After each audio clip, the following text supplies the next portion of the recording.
Gautier as well. Келесі жұлдыз кім? Аттеба Готте, камерундық жігіт, нағыз қорқынышты жыртқыш. Түрі грек құдайына ұқсайды, алдынан шыққанның бәрін ұйықтату. Әдемі дене бітімі мен ауыр соққыларының арқасында камерундық жігіт санаулы уақыт ішінде ММА-ның тірі қорқынышына айналды.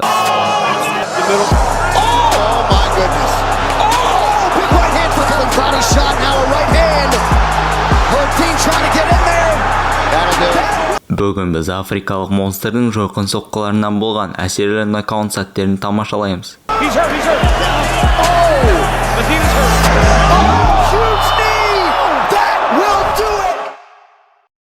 Ол Дуала қаласының маңындағы ауылда дүниеге келген.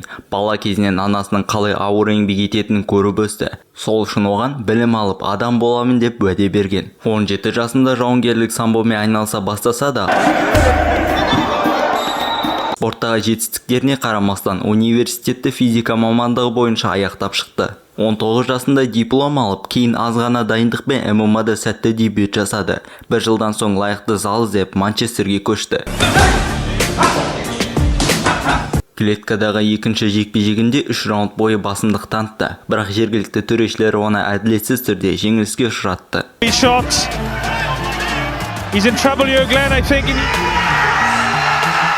Сол сәттен бастап, енді ешқашан жекпе-жекті төрешілердің шешіміне жеткізбеймін деп серт берді. Аттеба бір аптадан соң қайта оралып, алғашқы хайкикмен қарсыласын есеңгіретті де, қанға боялған британдықты бірнеше ауыр соққымен сөндірді.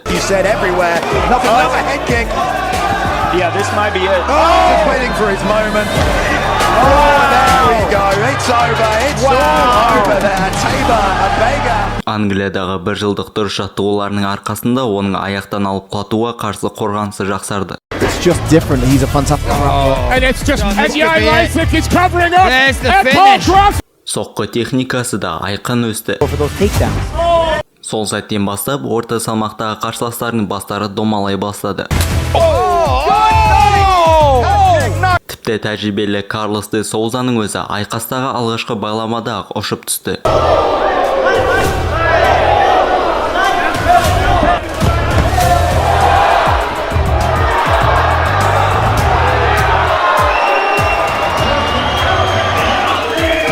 Бірнеше айдың ішінде бірінші раундта қатарынан 4 нокаут тіркеп, небәрі 22 жастағы камерундық Дана Уайттың үміткерлер сериясына шақырту алды. Қарсыласы жеңілмеген жапон Юра Наита, панкрейс ұйымының чемпионы, ауыр соққысы бар.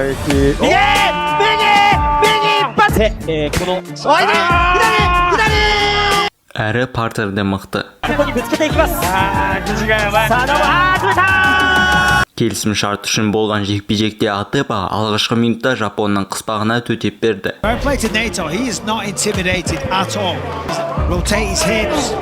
Кейін кезекті тейкдаун әрекетін қатты қарсы соққымен қарсы алды.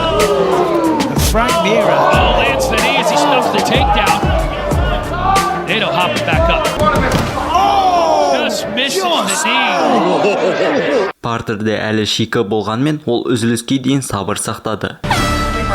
Екінші раундта ол қарсыласын толық оқып отырды.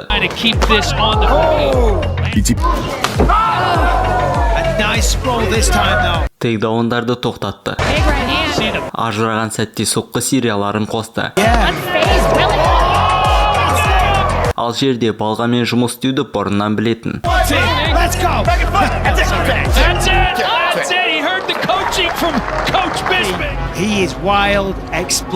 Бұл жігіт өте талантты, қуатты, атлетті, бірақ әлі жетілу үстінде. Алайда оның бұрышында Фрэнк Мир бар, демек күресте де өседі. Болашағы жарқын. 2025 жылдың наурызындағы UFC-дегі дебютіне дейін Аттеба жаттықтырушысы Карл Принспен толық түсіністікке жетті. Мексикадағы UFC турнирінде ол ұстасын жерге қаратпады. Ұзын қолының артықшылығын шебер пайдаланып, қарсыласын есеппен талқандады.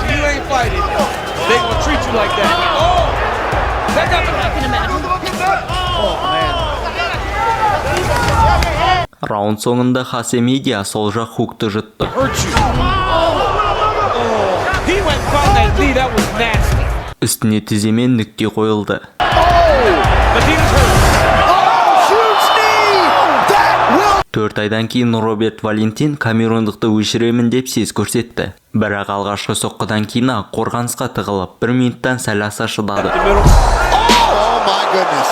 Oh, big right hand for Coach. UFC debut, nice uppercut gets through. He's done.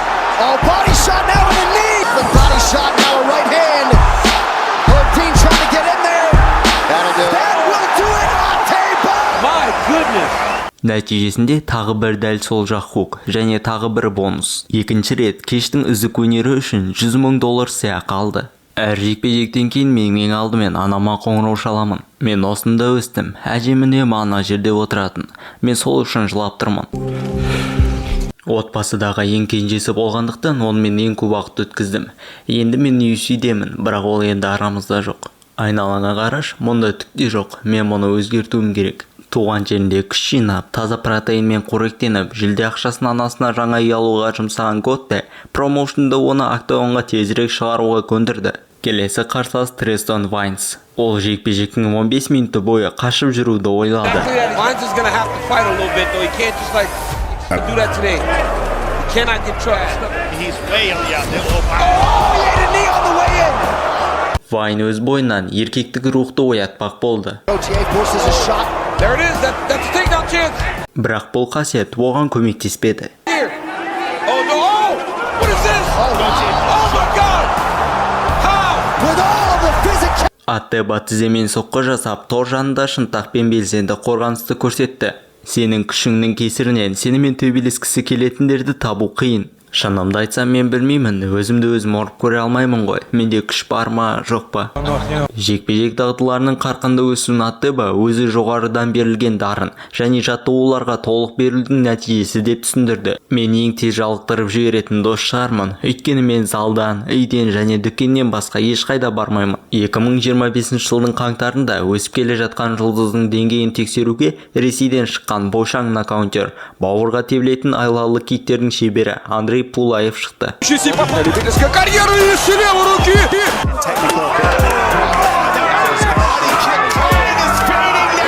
Гаттеге оны нокдаунға жіберу үшін небәрі 20 секунд жеткілікті болды. The reality is he really hasn't fought. They see a brilliant right hand by Аттеба Готте that not. Алайда сабырлы Аттеба қарсыласына қайта тұруға мүмкіндік берді. Oh my God! It's a wrap, man. Бірақ бұл оның қателігі болған шығар. Body kick by Pulaev, slips on the back end. Better cover up. To get hit. Oh, beautiful body kick by Өзінің корондық киктермен Пулаев камерундықтың шынтағын жарақаттап, қимыл ауқымында біраз сенімге ие болды. Oh, nice Nice up hand. Big left by Big Pulaev. left hand. He kicks. Oh! Great. Nice body Kick to kick. the body. Сондай-ақ ол қарсы сағат бағытымен сауатты айналып, қарсыласының басты қаруынан алшақтауға тырысты. Sitting target. Oh, and he caught again. Coach Ed Fight. Joe, and if he can keep kicking this right into this round. because you know that for him to make that weight must be so hard. And that body kick he did not like. Екінші раундта ресейлік солақайдың вилкасы деп аталатын қосарланған шабуылмен алға ұмтылды. Not a chance in hell. It seems like he's just looking for his openings. Counter TKO. Бірақ Гаттенің ядролық кроссы барған сайын екі тұсынан ысқырып өтті. Оған мерзімнен бұрын жеңіске жетудің екінші мүмкіндігін сыйлады. Already depleted by the big wings with the strikes too. Like right there. He got hurt. Francis again hit by Gauthier. There's a big right hand. That's the difference, Nick. That one hurt bad. Big uppercut now a knee. The storm is coming now. Пулаев тірі қалған гидрадай төзімді болып шықты да, үшінші раундта қозғалысы шектеулі камерундықты жекеленген соққылармен шаншып отырды. Stung him. But again, guys have their job. Make it show. Because they know. Pulaev. That kick to the body and then Гатте жеңісін күтпеген төрешілер шешіммен тойлады. Бұл оның чемпиондық амбицияларына күмән тудырды. Жекпе-жек жақсы болды, бірақ оның соңына дейін айқасатынын күтпедім. Оның рухы бар, сол үшін мен оны құрметтеймін. Жекпе-жекте жарақат алдың ба? Иә, бірақ бұл қалыпты жағдай. Ол бауырға тепкен киіктерінен шынтағымды зақымдадым. Жігіт өз ісін біледі. Соңғы жекпе-жекте нокаут болмағанына қарамастан 23 жастағы Атеба туа біткен қуат, жастықпен еңбек етуге деген құлшынысын сақтады. Бұл орта салмақтың элитасына бәсекелестік танытуға жете ме? Бірақ анық бір нәрсе бар. Атеба UFC'ден кеткен Фрэнсис Нганудың орнын толықтыруға мінсіз кандидат. Егер видео ұнаса, лайк басып арнаға жазылуды ұмытпаңыз.